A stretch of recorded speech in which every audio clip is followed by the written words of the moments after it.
The Jeff Cowan coming to you from thejeffcowan.com with my weekly podcast entitled Success in Professional Sales and Life in General. Welcome back, everybody. I'm sure happy that you're listening to me and watching this on video. If you're one of the people that get to watch it on video, thank you very much. Our audience just continues to grow, and I think the reason it is because I'm bringing you content and information that is helping you build your sales and your career. Over the last several weeks, we've been really focusing on different closes that you can use to close your customers. And you know, one of the things I've been hearing from you is that you've really been liking that, but you also have another area that you need help in closing your customers, and here's what it is. A lot of you have written in and said, you know, the type of product that I represent, it gets people nervous from the get-go. They know I'm a salesperson, they know I'm going to try and close them, they know I'm going to try and persuade them, and they come in with these walls up, and it's so hard sometimes to get those walls to come down. I try to do a professional meet and greet. I do what I feel is a good question and answer. What do they want the product for? How they're going to use it? I try really hard and believe I'm good at building rapport, but sometimes those walls just remain, and it's hard for me to get too far into the presentation before I get shut down, or it's hard for me to get through the presentation to a point where they're actually excited about it. Is there something you can do or say to help get those walls down? And the answer is absolutely there's several things you can do, and one of my favorite things to do is use a close that's designed to do nothing else but close the customer on relaxing and allowing me to make a presentation.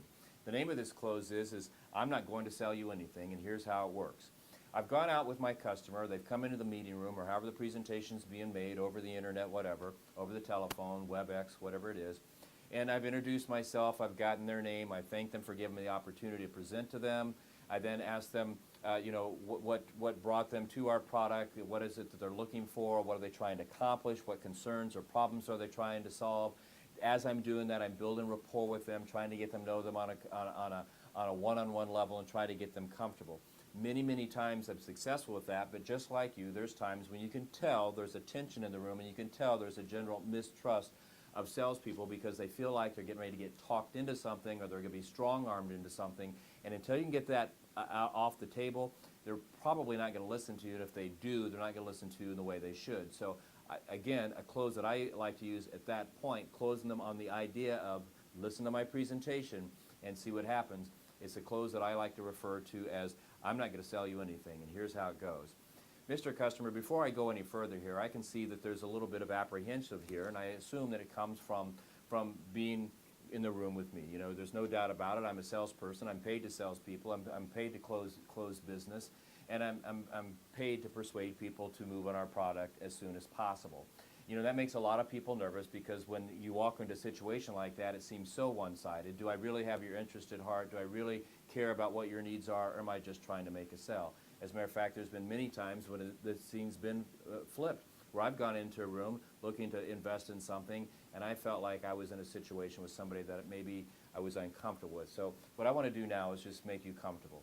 Hey, if at the end of what I'm going to show you here today, you want to move forward, then move forward. If not, no harm, no foul. Because what I'm going to do today, instead of trying to persuade you or trying to twist your arm or push into something you may not want, I'm just going to show you our product and why so many people like our product, what they do with our product, and how it solves their problems, and how they've enjoyed it for the time periods they've enjoyed it. And once I present all this to you, if you feel like you could join that category with these other people who have invested in our product and liked it and seen it solve their problems and concerns and it's made them happy, then simply say yes and we'll help you out in getting the product in a timely fashion.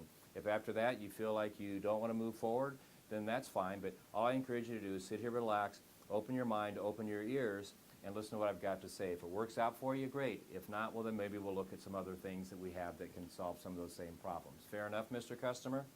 Now, I can't remember the last time that I've said that and had anybody say, no, I'm not okay with that. Typically what happens is they relax a little bit because I'm being honest. I've addressed their biggest fear. Yes, I'm a salesperson. Yes, I'm paid to close you. Yes, I'm paid to get a deal. Yes, I'm paid.